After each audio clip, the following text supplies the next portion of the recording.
సద్గురు జగ్గీ వాసుదేవ్ మరియు ఈశా ఫౌండేషన్ ప్రస్థానం. సద్గురుగా పిలువబడే ఆయన అసలు పేరు జగదీష్ వాసుదేవ్, జగ్గీ వాసుదేవ్.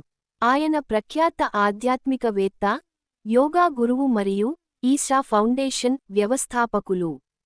ఒక సాధారణ వ్యాపారి స్థాయి నుంచి ప్రపంచం గుర్తించే గ్లోబల్ లీడర్ స్థాయికి ఆయన ఎదిగిన తీరు చాలా ఆసక్తికరంగా ఉంటుంది. బాల్యం, నేపథ్యం. జననం 1957 సెప్టెంబర్ 3న కర్ణాటకలోని మైసూర్లో జన్మించారు. ఆయన తండ్రి రైల్వే ఆసుపత్రిలో కంటి వైద్యుడు. చదువు మరియు ఆసక్తులు.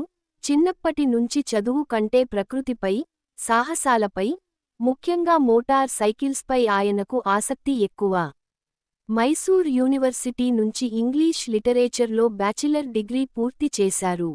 వ్యాపార రంగం. డిగ్రీ తర్వాత పౌల్ట్రీ ఫామ్, ఇటుకల తయారీ, మరియు కన్స్ట్రక్షన్, నిర్మాణ రంగం, వ్యాపారాలు ప్రారంభించి ఆర్థికంగా చాలా విజయవంతమయ్యారు. జీవితాన్ని మార్చిన ఆధ్యాత్మిక అనుభవం. 1982 సెప్టెంబర్ 23న, ఆయన వయసు 25 ఏళ్లు ఉన్నప్పుడు ఒక కీలక ఘటన జరిగింది. మైసూర్లోని చాముండి కొండల మీద ఒక బండరాయిపై కూర్చున్నప్పుడు, ఆయనకు ఒక లోతైన ఆధ్యాత్మిక అనుభవం, స్పిరిచువల్ అవేకెనింగ్ కలిగింది. తన శరీరానికి, చుట్టూ ఉన్న ప్రకృతికి మధ్య ఎలాంటి తేడా లేదని, అంతా ఏకత్వంగా ఉందని ఆయన అనుభూతి చెందారు. ఆ అనుభవం తర్వాత తన వ్యాపారాలన్నీ స్నేహితులకు అప్పగించి, ఏడాది పాటు తీవ్రమైన ప్రయాణాలు, ధ్యానం చేసి, చివరగా ప్రజలకు యోగా నేర్పించడం ప్రారంభించారు. ఈశా ఫౌండేషన్ స్థాపన 1992లో తమిళనాడులోని కోయంబత్తూర్ సమీపంలో వెల్లియంగిరి కొండల పాదాల వద్ద ఈశా ఫౌండేషన్ను స్థాపించారు. ఇది లాభాపేక్ష లేని, నాన్ప్రాఫిట్ సంస్థ. దీనిని పూర్తిగా వాలంటీర్లు నడుపుతారు.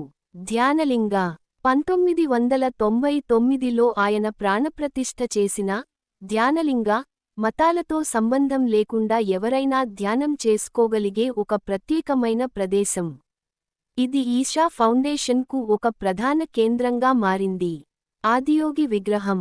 యోగాకు మూలమైన 112 అడుగుల ఎత్తైన శివుడి, ఆదియోగి, ముఖచిత్రాన్ని నిర్మించారు. ఇది ప్రపంచంలోనే అతిపెద్ద బస్ట్, సగం శరీర, విగ్రహంగా గిన్నిస్ బుక్ ఆఫ్ వరల్డ్ రికార్డ్స్లో చోటు సంపాదించింది. సద్గురు అంతలా ఎలా ఎదిగారు? కారణాలు.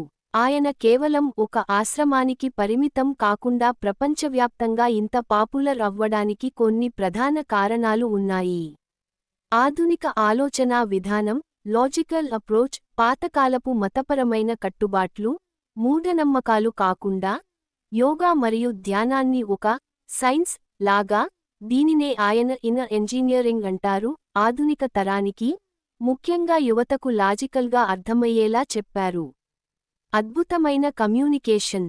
ఆయన ఇంగ్లీష్ భాషా ప్రావీణ్యం, మాట్లాడే విధానంలో ఉండే హాస్యం, అలాగే ఎంతటి క్లిష్టమైన ప్రశ్నకైనా తడుముకోకుండా ప్రాక్టికల్గా సమాధానం చెప్పే తీరు ప్రపంచవ్యాప్తంగా ఎంతో మంది విద్యావంతులను ఆకర్షించింది.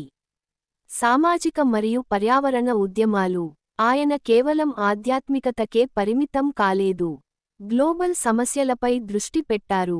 ప్రాజెక్ట్ గ్రీన్ హ్యాండ్స్, కోట్లాది మొక్కలు నాటే కార్యక్రమం, ర్యాలీ ఫర్ రివర్స్ మరియు కావేరి కాలింగ్, నదుల పునరుజ్జీవం కోసం చేసిన అతిపెద్ద క్యాంపెయిన్స్.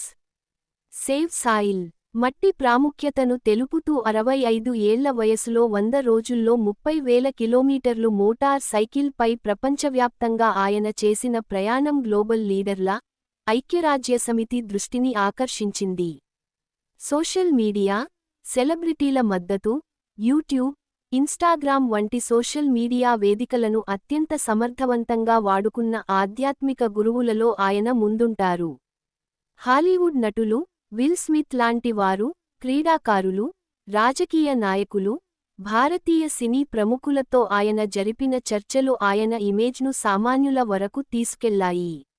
వీటితో పాటు ఈశా ఫౌండేషన్ నిర్వహించే గ్రామీణ పాఠశాలలు, ఈశా విద్య, ఉచిత వైద్య శిబిరాలు కూడా సంస్థ పట్ల ప్రజల్లో ఒక సానుకూల దృక్పథాన్ని తెచ్చాయి.